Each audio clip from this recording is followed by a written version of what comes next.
Yun, isang hapon maulan. Ay, grabe. Parang walang tigil ang ulan. Walang tigil ang ulan. At nasaan ka araw? Yan ang mga Happy Ibon, masaya lang tayo mga kapakpak. Kasi maayos na ulit ang yung Lazada at Shopee account natin. Next week, kapakpak, by Saturday hopefully, takbo na ulit yan. Nakuha na natin ang ating mga papilis at sa BIR. Hopefully, praise God. Kaya napapakanta tayo ng mga ganun. Walang tigil lang ulan. Ang sarap magkape, kapakpak. And syempre, ingatan po natin mga ibon natin. Especially mga sarili natin, kapakpak ha. Huwag ano sa baha, tungtong ng tungtong sa bubong.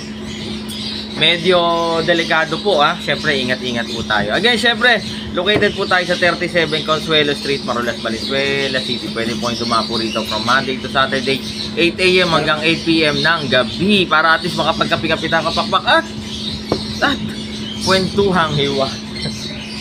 Ito, welcome po kayo dito. Sagot ni Kuya Dan ng kape.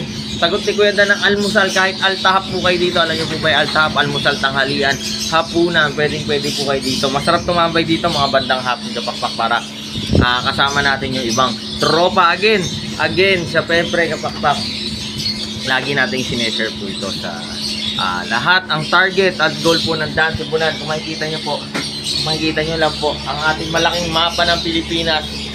Yan. Malaki po ito, kapakpak, hindi na nakikita dyan. At target at goal po natin by 2030, lahat ng bahay po sa Metro Manila, Luzon, Visayas, Mindanao may inaalaga ang ibon, kahit isa or dalawang piraso lang po. Kasi lagi nyo po tatandaan, mas masaya po ang buhay pag may alagang ibon sa bahay. Life is happier with pet birds at home. God bless sa lahat. Bye bye. Oy, kanta tayo.